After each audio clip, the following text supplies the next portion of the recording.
नमस्ते, आप देख रहे हैं न्यूज़ स्केल लाइव, भरोसे की पहचान। झारखंड के गुमला जिले में प्रशासनिक स्तर पर एक बेहद महत्वपूर्ण और बड़ा बदलाव हुआ है। जिले में उप विकास आयुक्त यानी डीडीसी के रूप में अपनी सेवाएं दे रहे भारतीय प्रशासनिक सेवा के अधिकारी दिलेश्वर महतो को प्रोन्नति मिलने के बाद अब जिले का नया उपायुक्त नियुक्त किया गया है। शनिवार को ही उन्होंने जिले के 38वें उपायुक्त के रूप में स्वतः अपना पदभार ग्रहण कर लिया। वहीं निर्वर्तमान उपायुक्त प्रेरणा दीक्षित की फिलहाल नई पदस्थापना नहीं हुई है।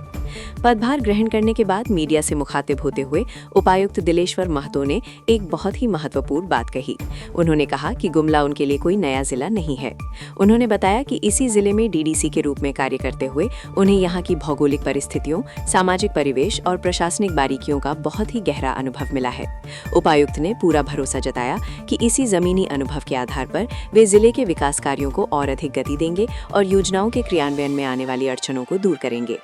अपनी कार्य योजना और प्राथमिकताओं को स्पष्ट करते हुए उन्होंने कड़ा संदेश दिया है। उपायुक्त ने कहा कि जिले में चल रही सभी विकास योजनाओं और जन कल्याणकारी कार्यक्रमों का प्रभावी क्रियान्वयन उनकी सर्वोच्च प्राथमिकता होगी। उन्होंने पूरे प्रशासनिक तंत्र को सख्त लहजे में हिदायत दी है कि सरकारी कार्यों में पारदर्शिता, जवाबदेही और समयबद्धता से किसी भी स्तर पर कोई समझौता नहीं किया जाएगा। उपायुक्त महतो ने गुमला की जनता को विश्वास दिलाया है कि उनकी हर समस्या का त्वरित और संवेदनशील तरीके से समाधान किया जाएगा। उन्होंने अधिकारियों के बीच बेहतर समन्वय पर जोर देते हुए कहा कि शासन की हर योजना का लाभ समाज के अंतिम पायदान पर खड़े व्यक्ति तक पहुंचाना ही इस प्रशासन का मुख्य उद्देश्य है। आगे देखिए उपायुक्त दिलेश्वर महतो का मीडिया को दिया गया पूरा संबोधन। जुड़े रहिए न्यूज़ स्केल लाइव, भरोसे की पहचान के साथ। गुमला जिला में डीडीसी के रूप में कार्य किया हूँ। तो गुमला का मैं एक एक चीज़ को देखा हूँ। यहाँ का टोपोग्राफी से लेके ग्रामीण जनताओं की क्या समस्याएं हैं, इसका मैंने अध्ययन किया है। और अब मुझे उपायुक्त के रूप में इसी जिले में पदस्थापित किया गया है और आज मैं इस पद का प्रभार लिया हूँ।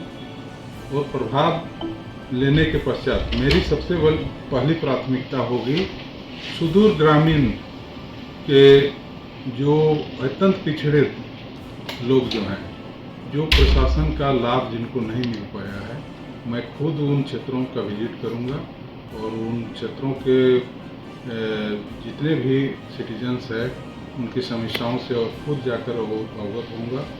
और साथ ही हमारे पदाधिकारी को भी टास्क दूंगा कि वो वैसे क्षेत्रों में देखें जहां जो प्रशासन के समीप नहीं आ पाते हैं, तो उन क्षेत्रों के नागरिकों का जो समस्या है उसका अध्ययन करें और उनकी समस्याओं का निदान करने का प्रयास करूंगा। दूसरी प्राथमिकता मेरी होगी शिक्षा के क्षेत्र में भी मैंने देखा है कि विभिन्न ग्रामीण क्षेत्रों के स्कूल्स जिनकी स्थिति बहुत ही दयनीय है, पठन पाठन का कार्य भी समुचित ढंग से नहीं हो रहा है, तो मैंने एक सोचा है कि एक प्लान के तहत कार्य करूँगा। मैं ये नहीं कह सकता हूँ कि मैं चंद दिनों में ही स्थिति को में सुधार ले आऊँगा, लेकिन मेरी कोशिश रहेगी कि उन स्कूलों के बच्चों के लिए जो बेस कैसे ठीक करें ताकि वो आगे जाके अच्छा रिजल्ट कर सके। तो पहला हमने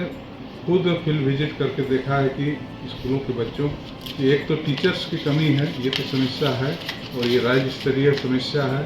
तो टीचर्स की कमी रहते हुए भी जो भी टीचर्स हैं उनको भी टास्क दूंगा कि वो अपने जितने टीचर्स हैं उस स्कूल में बच्चों को सब्जेक्ट वार प्रतिदिन बेसिक शिक्षा दें और उनका बेस को मजबूत करें ताकि वो आगे जाके स्वयं मेहनत करके अच्छा रिजल्ट कर सकें। तीसरी है स्वास्थ्य के क्षेत्र में।